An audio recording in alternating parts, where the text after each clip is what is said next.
প্রিয় বন্ধুরা, প্রীতি, সালাম এবং শুভেচ্ছা নেবেন। ট্যারিফ নিয়ে আবার একটু আলোচনা শুরু হয়েছে। বাংলাদেশের ট্যারিফ যেখানে 50% ছিল, 35% প্লাস 15%, 50%, সেটা এখন কমে দাঁড়িয়েছে 20% প্লাস 15%, 35%। তার মানে 15% কমেছে এবং এটিকে বলা হচ্ছে যে বাংলাদেশের যে টিমটা এখন বাণিজ্য প্রতিনিধি দল এবং ডক্টর খলিল যারা আমেরিকায় আছে, তারা ট্রাম্প প্রশাসনের সাথে নেগোশিয়েট করেছে এবং এটাকে একটা বিরাট কূটনৈতিক বিজয় হিসেবে দেখা হচ্ছে। আসলেই কি এটা একটা কূটনৈতিক বিজয় কিনা, আমি সেটা নিয়ে প্রথমে একটু কথা বলবো। এটা আদৌ কোনো কূটনৈতিক বিজয় নয়, বরং আমরা আগে যেভাবে পরাজিত ছিলাম সেভাবে এখনো পেছনে আছি। ওভারঅল ট্রাম্প মোটামুটি ট্যারিফ রিভাইজ করেছে এবং সে একটা ফর্মুলা ফলো করেছে। যেসব দেশের সাথে আমেরিকার বাণিজ্য ঘাটতি নেই, মানে আমেরিকা বেশি এক্সপোর্ট করে এবং কম ইম্পোর্ট করে, সেই সব দেশের ট্যারিফ মোটামুটি 10% রাখা হয়েছে। যেমন ব্রাজিলের ট্যারিফ কিন্তু 10%। যেসব দেশ থেকে আমেরিকায় বেশি প্রোডাক্ট ঢোকে এবং আমেরিকা কম পাঠায়, সেই দেশগুলোকে সাধারণত 15% রাখা হয়েছে। যেমন আফগানিস্তান, তাদের ট্যারিফটা 15%। এটা 26টা দেশ আছে যাদের ট্যারিফ 15%। এর বাইরে 40টা দেশ আছে যাদের ট্যারিফ 15%-এর বেশি। তাদের সাথে আমেরিকার বাণিজ্য ঘাটতি আছে, প্লাস আমেরিকার সাথে তাদের কিছু ইস্যু আছে, যেটা চিঠি দিয়ে ট্রাম্প প্রশাসন জানিয়েছিল। এইসব দেশের সাথে আমেরিকান প্রশাসন নেগোশিয়েট করেছে। এই ইস্যু ওয়ালা দেশ যে 40 দেশ, সেই দেশের মধ্যে বাংলাদেশ পড়েছে। বাংলাদেশের সাথে ট্রাম্প অ্যাডমিনিস্ট্রেশনের কিছু ইস্যু আছে। এবং আমাদের যে আমরা তো মেইনলি গার্মেন্টস এক্সপোর্ট করি এবং আমাদের মূল কম্পিটিটর হলো আপনার ভিয়েতনাম, ইন্ডিয়া, কম্বোডিয়া, এরা হলো আমাদের মেইন কম্পিটিটর। ইন্ডিয়ার ট্যারিফ সব মিলিয়ে 25% আর আমাদের সব মিলিয়ে 35%। ভিয়েতনামের ট্যারিফ সব মিলিয়ে 20%, আমাদের 35%। মানে ইন্ডিয়ার থেকে আমাদের 10% বেশি, ভিয়েতনামের থেকে আমাদের 15% বেশি। এবং যেসব দেশ একেবারে উপরের দিকে আছে 35-40, আমরা ওই উপরের দিকে ট্যারিফে। আমাদের ট্যারিফ কমেছে ঠিকই, অন্যদের ট্যারিফ আমাদের চেয়ে বেশি কমেছে। সুতরাং এটাকে যদি কূটনৈতিক বিজয় বলা হয়, তাহলে আমি ঠিক জানি না আসলে বিজয় কাকে বলে। এবং এই যে এই 35% ট্যারিফের জন্য আমরা কি কি দিয়েছি, 25টা বোয়িং কিনেছি, সেই 25টা বোয়িং আমাদের লাগবে কিনা, যে গম আমরা সাহায্য হিসেবে পাইতাম সেই গম এখন পুরো টাকা দিয়ে কিনছি, টাকা দিয়ে শুধু কিনছি না, সেটা বাজার দরের চাইতেও প্রতি টন $25 থেকে $30 বেশি। সুতরাং এবং 110টা মার্কিন পণ্যকে আমরা বাংলাদেশে শুল্ক মুক্ত প্রবেশের অনুমতি দিয়েছি।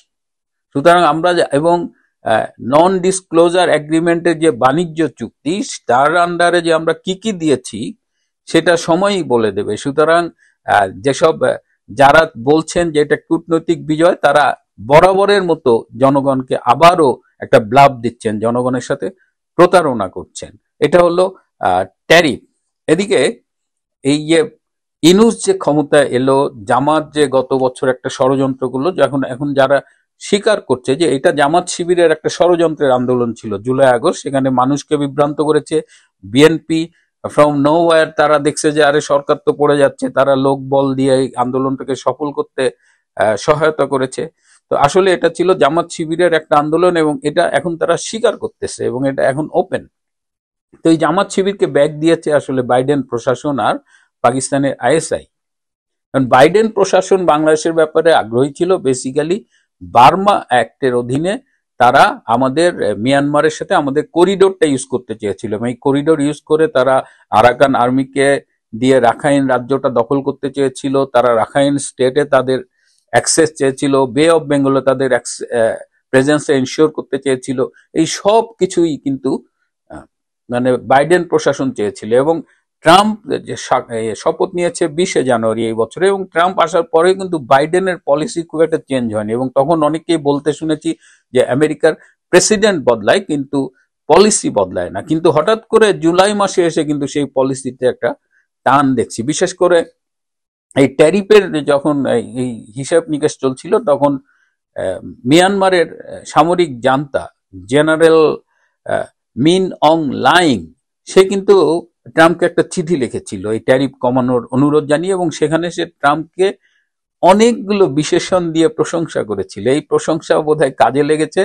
ট্রাম্প এটা পিক করেছে। পিক করে ট্রাম্প যেটা করেছে, ট্রাম্প ইমিডিয়েটলি মিয়ানমারের উপরে যতগুলো স্যাংশন ছিল তার অনেকগুলো স্যাংশন সে উইথড্র করেছে, প্রত্যাহার করেছে। এবং মিয়ানমারের আপনি যদি গত 2-3 দিনের ডেভেলপমেন্ট দেখেন, যে মিয়ানমারে তো এই সামরিক জান্তা জরুরি আইন দিয়ে কিন্তু দেশ শাসন করছিল। গতকাল থেকে জরুরি আইন প্রত্যাহার করা হয়েছে।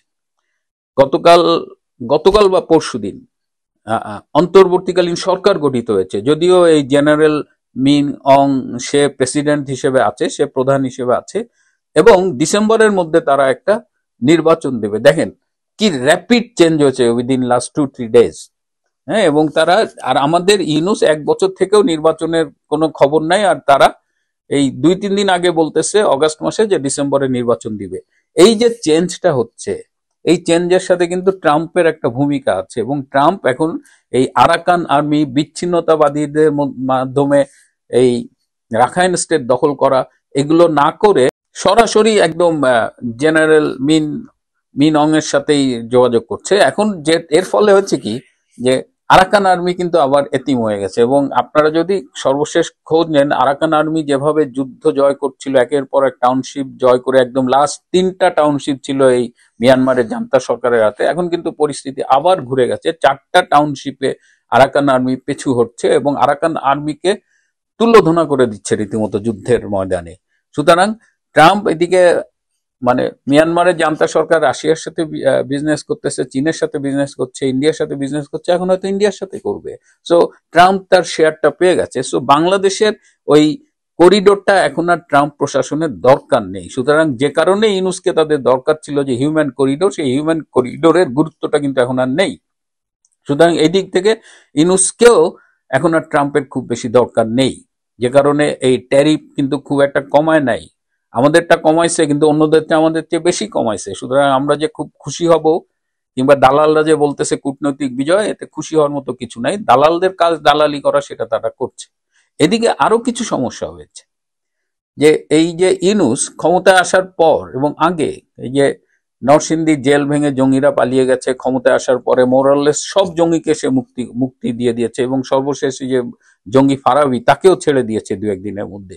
সো এখন হয়েছে যে জঙ্গিদের মানে অবাধ অরণ্য এখন বাংলাদেশ। এই জঙ্গিরা কি করছে, এই জঙ্গিরা মিয়ানমার ভারত সীমান্তে যে ভারতকে ডিস্টার্ব করতেছে, এই জঙ্গিরা সরাসরি ভারতে যে ভারতকে ডিস্টার্ব করছে, এই জঙ্গিরা বাংলাদেশের ভেতরে থেকে আইএস এর পতাকা উড়াচ্ছে। এবং সর্বশেষ তারা যেটা করেছে, তারা মার্কিন স্থাপনাগুলোকে উড়িয়ে দেবার হুমকি দিয়েছে। তারা মার্কিন দূতাবাসকে আক্রমণ করার কথা বলেছে, কিছু মার্কিন ব্যক্তিকে টার্গেট করে তারা বলেছে তাদের আক্রমণ করবে। বিশেষ করে কয়েকজন ইহুদি মার্কিনী বাংলাদেশে থাকে, তাদের টার্গেট করে বলেছে উড়িয়ে দেবে জঙ্গিরা। তো এই যে জঙ্গিদের উড়িয়ে দেওয়া, জঙ্গিরা রেকি করে আসছে আমেরিকান দূতাবাস, তো এই খবরগুলো তো আমেরিকান গোয়েন্দা সংস্থাও এটা তাদের কাছে গেছে। সুতরাং এইটা ট্রাম্প প্রশাসনের কাছে যাওয়ার পরে ট্রাম্প প্রশাসন কিন্তু ভীষণ ক্ষুব্ধ হয়েছে, এবং ট্রাম্প প্রশাসন তাদের যে ঢাকায় চার্জ অ্যাফেয়ার্স আছে ট্রেসি অ্যান জ্যাকবসন, তাকে বলেছে। ট্রেসি অ্যান জ্যাকবসন কিন্তু ইনুসের সাথে দেখা করেছে, এবং আমি আপনাদের একটা ছবি দেখাই।